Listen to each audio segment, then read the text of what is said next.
وہ culture develop میرا اپنے خیال ہے کہ ایران میں بھی نہیں ہوا ہے، ایران میں بھی نہیں ہوا ہے.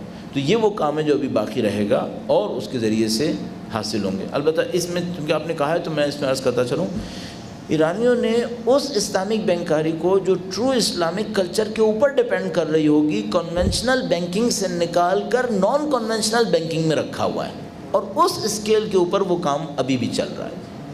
صرف ایک ریفرنس کے طور پہ عرض کرتا چلوں، کتنی پرانی بات ہے یہ. امام خمینی کے علم عرفان میں ایک استاد تھے آیت اللہ شاہ آبادی، امام خمینی کے استاد تھے، ٹھیک ہے، آیت اللہ شاہ آبادی.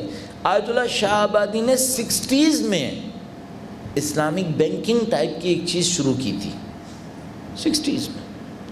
اس ٹائپ کے پیٹرنز بہت چلے ہوئے ہیں، اس ٹائپ کے پیٹرن بہت چلے ہوئے ہیں، لیکن وہ کنونشنل بینکنگ کی فارم میں نہیں ہے، نان کنونشنل بینکنگ کی فارم میں ہے، اور ایران میں ابھی بھی کام کر رہے ہیں وہ لوگ. کچھ سوال ہے تو آخری سوال آپ ریڈ کریں.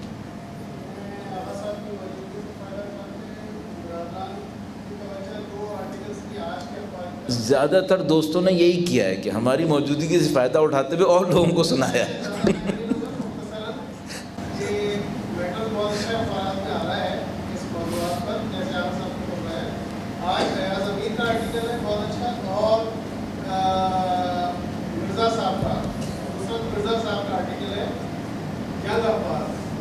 کافی انفارمیٹیو ہے، آپ کو اچھا میٹر جیسے آپ صاحب نے فرمایا اس کی تشریحات تفصیلات اس کو مل سکتی ہیں. ماشاء سوال میرا صاحب سے یہ تھا، یمن کے کافی تفصیلات ہیں، مل سکتی ہیں. ماشاء اللہ.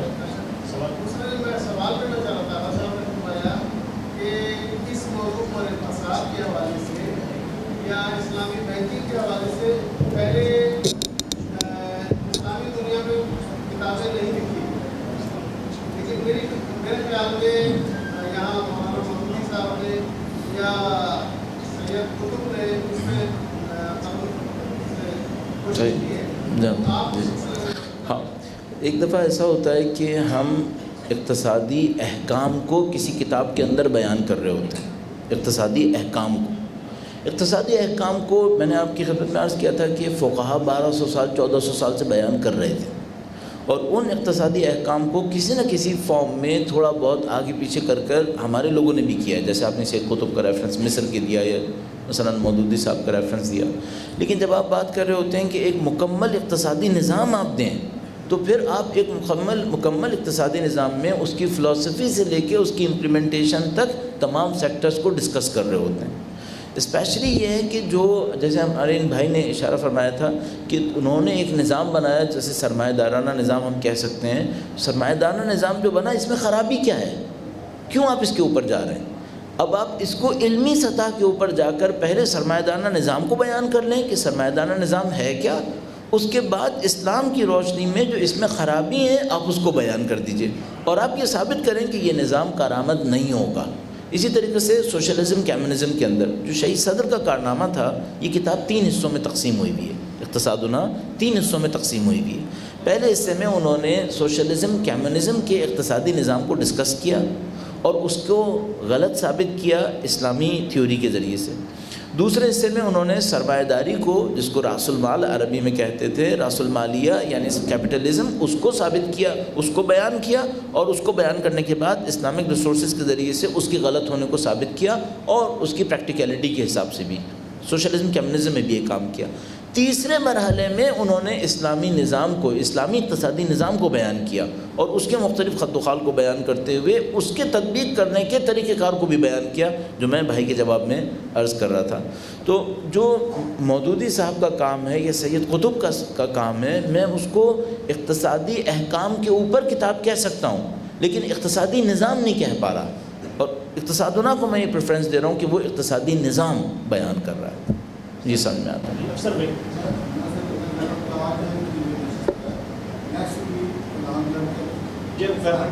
میں اس میں پرپوزل رکھتا ہوں تھوڑا سا کہ چونکہ کشمیری کو دیکھتے ہوئے ماشاء اللہ کارنام کی عادت کو دیکھتے ہوئے کبھی کبھی ایسا ہوتا ہے کہ ایک بھی موقع ہے ابھی ہی کر دو سکتے، لیکن اگر یہ ہو جائے آج کو ہم دیکھیں اور ایک جو بھائی میڈیا کے ذریعے اگر کراچی میں ہو یا کہیں پہ بھی ہو، اگر ہم اس انٹرسٹ کو بحال کرنا چاہتے ہیں، لائیو پروگرام اگر ہم کر سکیں شاید وہ زیادہ بہتر ہوگا. اس کے لیے پرپوزل اس کا